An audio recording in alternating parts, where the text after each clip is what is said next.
n'allons aborder ici que ce qui nous est apparu nécessaire de connaître dans la biographie de Nicolas Fouquet, pour comprendre le sens du décor de Vaux-le-Vicomte. Si l'on part du principe, comme c'était le cas dans la plupart des décors des temps modernes, que via le langage iconographique, langage présent bien entendu dans le décor, Nicolas Fouquet a voulu parler de lui, de la façon dont il voulait être perçu, et donc de ce qu'il entendait faire passer comme message. Cela passe donc par une connaissance minimale de sa vie jusqu'en 1661, date de son arrestation et moment où, par la force des choses, le décor fut arrêté dans son état d'inachèvement, et n'a donc pas pu être modifié ultérieurement par Fouquet. Bien sûr, nous tenterons aussi de faire abstraction, dans la mesure du possible, des modifications ultérieures. Nicolas Fouquet naît dans une famille catholique dévote, mais surtout, pour ce qui nous intéresse, royaliste.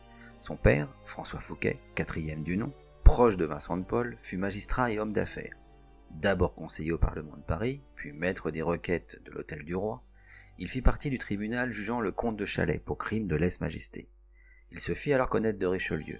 De fait, il entra en 1628 au Conseil de la Marine, créé par Richelieu en 1624.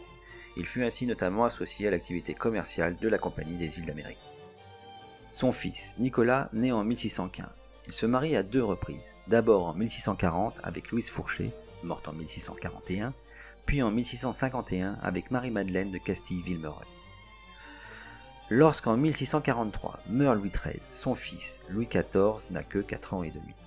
Anne d'Autriche, sa mère, devient alors régente, et ce, pendant la minorité de Louis XIV qui ne s'achèvera qu'à ses 13 ans.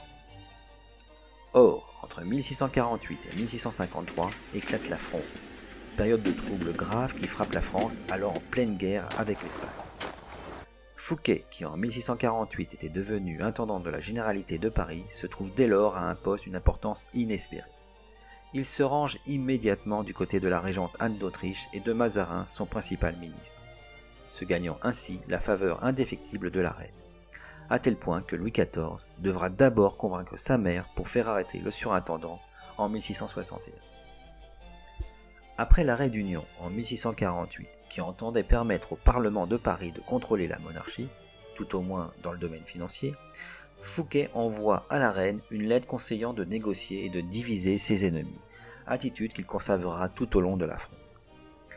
En 1650, il achète la charge de procureur général du Parlement de Paris, et ainsi, lorsque le Parlement vote l'expulsion de Mazarin, celui-ci s'exilant en Allemagne, Fouquet, procureur général, instruit officiellement contre Mazarin, mais en sous-main, et ce jusqu'au retour en grâce du cardinal, tient le cardinal informé par le truchement de son frère Basile, dit l'abbé Fouquet, chef de la police secrète du cardinal.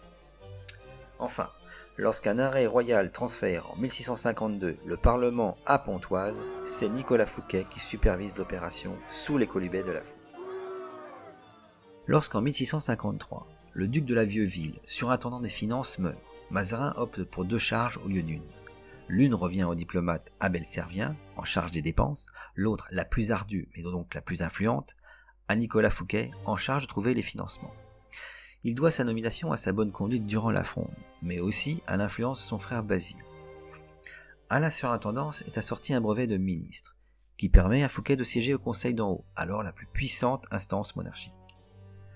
À la mort de Servien, en 1659, Fouquet est confirmé seul dans sa charge de surintendant des finances, charge qu'il conservera jusqu'à sa suppression en 1661. Or, en ces temps d'armée de mercenaires, le nerf de la guerre est bien entendu l'argent.